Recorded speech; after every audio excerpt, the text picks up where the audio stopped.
in the city arrived a real circus, the very genuine one. There, in the circus, are elephants and camels. There's a fortune teller, Jaria, and her assistants, the witches. Reading this announcement, I got interested in what the circus had come up with this time. The same group had come to our city many times before, and each time had come up with something new. They used to come to our city year after year to pay tribute to one of their artists. It was a clown, seemingly, who got hit by a knife during a performance. The troupe buried him right here, not far from their performance dome. But it was the clown's death that marked the beginning of a harvest for death. Near the dome stood an unfinished building.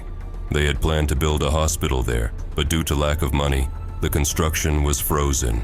But the strangest thing started happening after the troupe left the city. Children were always playing near the site. It attracted them like a magnet, as if someone invisible kept calling them. Time passed. People started disappearing when they went there. The abductions only stopped when the troupe returned to the city with a new performance.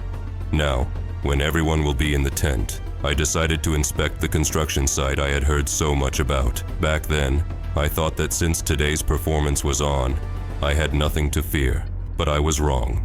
When I sneaked inside, I started feeling uneasy. The shadows playing in the beams of my flashlight seemed like copper demons and ghosts.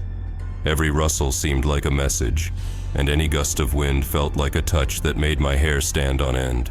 After inspecting all 3 floors and even the hospital, I realized I had wasted my time. Suddenly, I heard a piercing scream, a woman's scream that later turned into sarcastic laughter. Sasha always said she was dead. The old woman journey. And then I understood. The circus didn't come to the city for profit, or to check on the grave of one of their comrades, but to keep its mad ghost restrained. But now, nobody could stop it. The clown who died on stage had returned to it. I was trembling.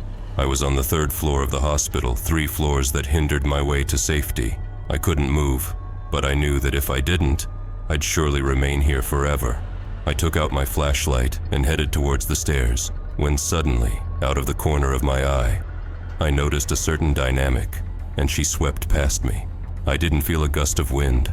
I started descending, and on each floor, in the video where only one last floor remained, my heart pounded like never before.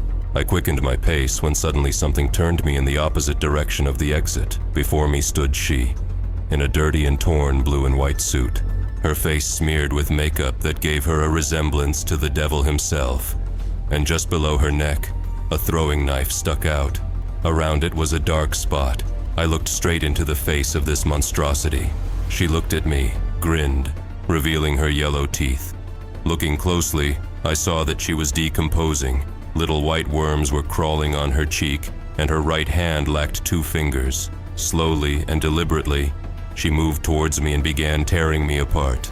I screamed and writhed, but the clown didn't care. He continued tearing me to pieces, and when he was done with me, he began laughing.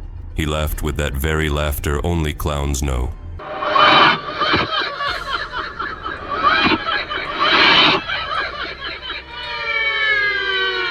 You might ask how I'm telling you this if I'm dead.